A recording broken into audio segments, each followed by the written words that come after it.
nga ho nila nakita na tataas po to 72, parang hirap po paniwalaan na bababa po ng 65. Sana po bumaba ng 65. But don't forget, nung pinasa po yung batas ng December 2017, yung presyo po ng crudo noon 55. So even at 65, mataas pa rin yun.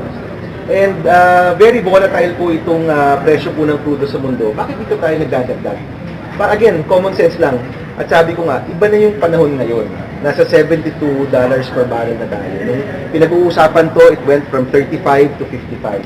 We're at 72. Hindi ba tama lang na aminin lang natin na maybe 3 years ago o 2 years ago, it was a good idea, pero ngayon po, baka mali na ho yung timing na ito mismong diesel at gasolina, yung dinadagdag natin.